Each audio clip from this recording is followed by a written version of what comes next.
nyali chiloi tongir ke besel kem pandanateret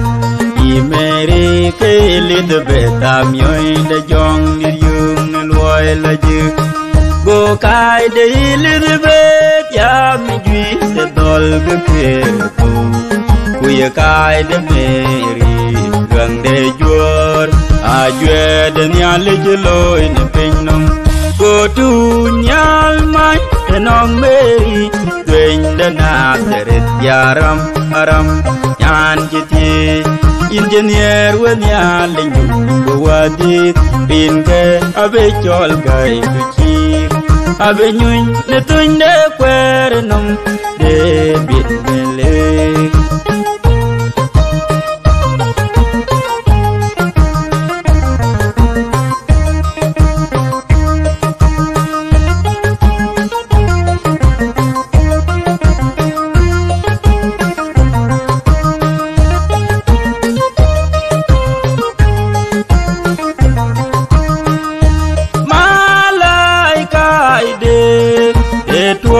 nong adub yo gatun weri goga pau e kichero loy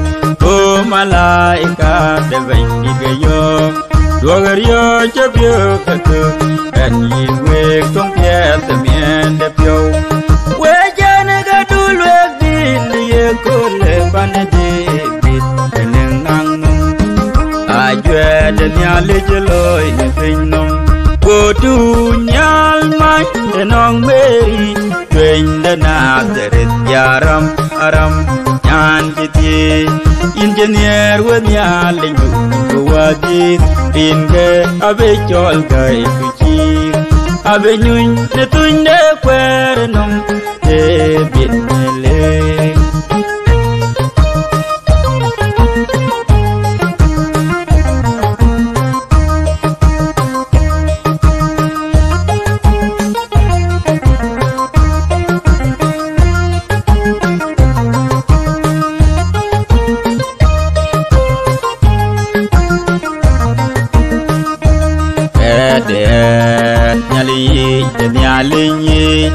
aye dier wong na deres pandel jorben kede angaro dir ke binchen ke lapyon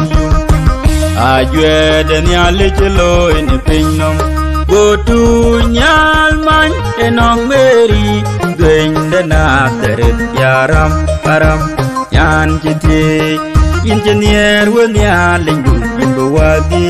bin ke abe jol gai tu chi abe nyuy ne tun de kwer num de bit mele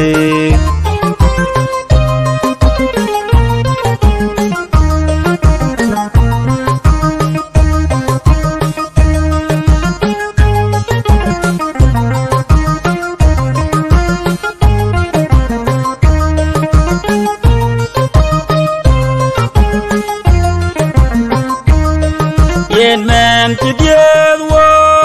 etot ngot pin nong ke liu ko ra pin ti tuo kai man wele nyot ku de pionde a jwe de nya le chelo ne pin nom go tu nyal man enong meri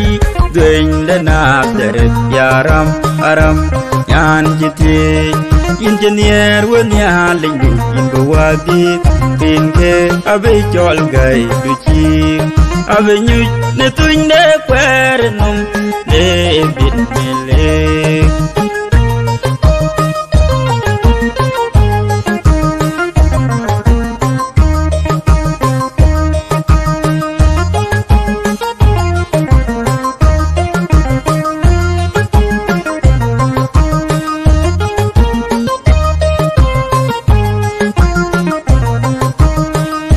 nga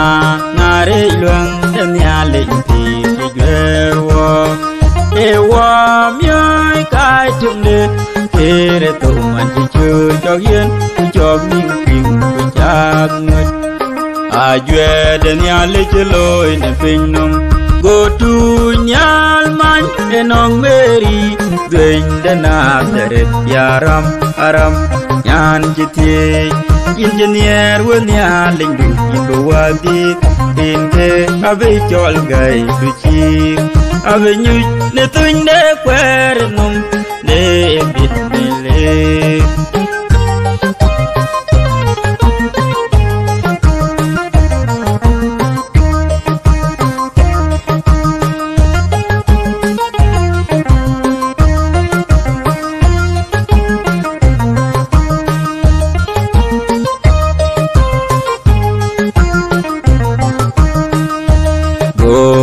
yaring ko chiếc nuôi quét tròn go chiếc căng angot pin nông geliu khere to en nhà linh biakin kuyen ran bian bi on bi tien guop dera ku chetiong ni jong ni a jwe den ya le loi ni pin nông go tu